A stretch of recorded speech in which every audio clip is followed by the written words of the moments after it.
Assalamu alaikum and a very warm welcome to the second episode of the Cricketing Perspective.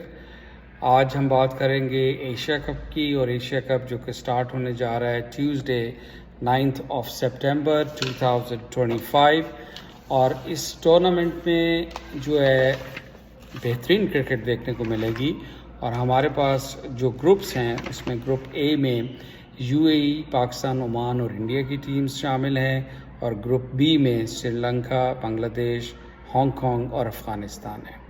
हमेशा की तरह हमारे पास हमारे बहुत ही informative well crafted as far as his knowledge is concerned guest हैं मिस्टर अब्दुल अलीम। मिस्टर अब्दुल अलीम, हम आपको खुशामदीद कहते हैं अपने प्रोग्राम में। आज हम अपने एपिसोड में 3 क्वेश्चंस अब्दुल अलीम साहब से करेंगे। हमारा पहला क्वेश्चन है which is an easy one I think कि कौन सी 2 टीम्स हैं जो कि फ़ाइनल के लिए आसानी से क्वालिफाई कर लेंगी।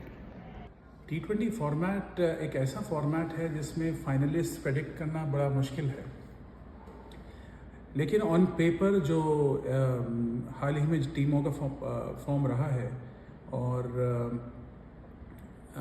Since the last world cup जो परफॉर्मेंसेस रही हैं उसके बेसिस मुझे लगता है कि इंडिया वो एक टीम होगी जो एक फाइनलिस्ट होगी। दूसरी फाइनलिस्ट अगर मैं अगेन रीसेंट परफॉर्मेंसेस देखूं तो मुझे लगता है कि ऑन पेपर पाकिस्तान क्वालिफाई करना चाहिए एज द सेकंड फाइनलिस्ट, लेकिन उनको बहुत शिद्दत की टक्कर देंगी अफ़गानिस्तान और बांग्लादेश और श्रीलंका। लेकिन मेरे 2 फाइनलिस्ट होंगे इंडिया और पाकिस्तान। दूसरा क्वेश्चन अब्दुल अलीम के साथ है कि क्या यूएई, ओमान, हांगकांग में से कोई टीम राउंड 2 के लिए क्वालिफाई कर पाएगी? जैसा कि मैंने आपको बताया पहले कि जो 2 फाइनलिस्ट होंगी वो है इंडिया एंड पाकिस्तान। उसके अलावा जो टीम्स हैं श्रीलंका, बांग्लादेश और अफ़गानिस्तान वो काफ़ी स्ट्रॉन्ग टीम्स हैं स्पेशली T20 लेवल्स में। रही बात मिनोस की जो है यूएई, हांगकांग और ओमान, इनकी आपस में टक्कर काफ़ी देखने लायक होगी और इनको जब ये सुपीरियर टीम से खेलने का मौका मिलेगा तो इनके अपने स्किल्स में फ़र्क आएगा और इनको पता चलेगा कि बिगर लीग में कैसा खेलना है। तो मैं एक्सपेक्ट नहीं कर रहा कि कोई ऐसा अपसेट वगैरह होगा, लेकिन आप इंडिविजुअल परफॉर्मेंसेस और इनकी performance against the bigger teams कैसी रहेगी, इनको इस बात का तजुर्बा होगा इनके साथ खेलने के लिए।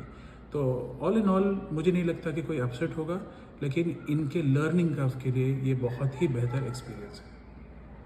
हमारा तीसरा क्वेश्चन अब्दुल अलीम साहब से है कि उनके ख्याल में कौन से प्लेयर्स हैं जो कि स्टैंड आउट करेंगे इस टूर्नामेंट में, बैटिंग के हवाले से, बॉलिंग के हवाले से और ऑल राउंड परफॉर्मेंस के हवाले से।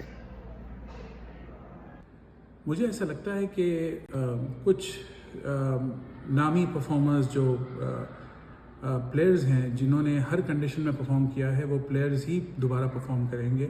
जैसे कि राशिद खान हो गए, हाल ही के ट्राई सीरीज़ में उनका परफॉर्मेंस काफ़ी अच्छा रहा है और मैं एक्सपेक्ट करता हूं कि वो लीड फ्रॉम द फ्रंट करेंगे अपनी टीम को, both with ball and also as a pinch hitter with the bat. उन्हीं के एक टीममेट है, एक इमर्जिंग नेम सिद्दीकुल्लाह अटल, जिन्होंने अभी ओपनिंग पोजीशन पे जाकर बैक टू बैक 250s मारे हैं।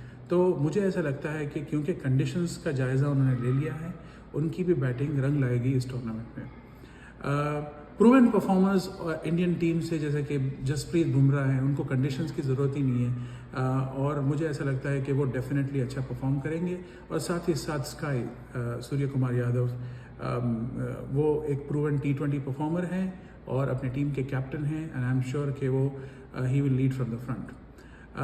दूसरे टीम्स में अगर मैं जायज़ा लूँ, मुझे ऐसा लगता है कि हालांकि बहुत ऑड लगेगा कई व्यूअर्स को हमारे, लेकिन मोहम्मद नवाज़ एक ऐसा नाम मुझे ऐसा लगता है कि उनके करंट फॉर्म के बेसिस पे उनकी left arm spin bowling plus pinch hitting Pakistan के लिए फ़ायदेमंद साबित होगी। इन जनरल हम देख रहे हैं कि ये सारे टीम्स के, अफ़गानिस्तान की टीम के कैप्टन, इंडियन टीम के कैप्टन परफॉर्म कर रहे हैं। उसी तरह बांग्लादेश की टीम के कैप्टन लिटन दास, जिन्होंने हाल ही में अगेन 2 हाफ सेंचुरीज़ मारी है, उनसे भी एक्सपेक्टेशंस हाई हैं। तो मुझे लगता है कि एशियन कंडीशंस में लिटन दास भी अच्छा परफॉर्म करेंगे। और एक सरप्राइजिंग नेम है जो one of the under dog team में से है, मोहम्मद वसीम, अगेन UAE के कैप्टन, उनसे भी एक्सपेक्टेशन आई हैं। वो भी मैं उम्मीद कर रहा हूँ कि वो भी अच्छा परफॉर्म करेंगे। दूसरे हैं प्लेयर्स जिनके हायर स्ट्राइक रेट्स रहे हैं दूसरी कंडीशंस में, लेकिन मुझे ऐसा लगता है कि जो प्लेयर्स कंसोलिडेट कर अपनी इनिंग्स को जमा कर खेलेंगे वो प्लेयर्स रन्स बनाएंगे, जो स्मार्ट बॉलिंग करेंगे वो प्लेयर्स विकेट लेंगे। तो अब्दुल अलीम साहब, आपने हसन नवाज़ और साहबजादा फरहान को इस कैटेगरी में कंसिडर नहीं किया, इसकी कोई ख़ास वजह? मुझे लगता है कि ये प्लेयर्स ने सारे कंडीशंस में अभी नहीं खेला। दूसरी बात, जो बॉलिंग अटैक्स इस टूर्नामेंट में हैं वो सुपीरियर बॉलिंग अटैक्स हैं, जैसे अफ़गानिस्तान की हो गई, बांग्लादेश की हो गई, श्रीलंका की हो गई, इंडिया की हो गई। तो उनके खिलाफ इनके लिए परफॉर्म करना, मैं इस पे अभी जजमेंट नहीं दे सकता, क्योंकि मेरे ओपिनियन में, ये सिर्फ मेरा ओपिनियन है, मुझे ऐसा लगता है कि इनको they still have a long way to go, और ये इनके लिए भी एक लर्निंग कर्व होगा। अगर वो अच्छा खेलते हैं तो उनके टीम के लिए बहुत अच्छी बात होगी, और एक्सपेक्ट करता हूँ कि ऐसे यंगस्टर्स जो है ना अपने करियर में ऐसे अच्छे अटैक्स के खिलाफ खेलें और अपने स्किल्स को रिफाइन करें।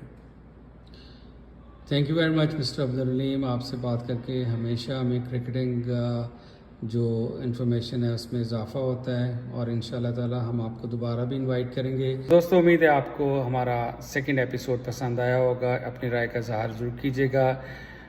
Don't forget to double tap and share. Take care of yourself, make it a great day. Allah हाफिज़।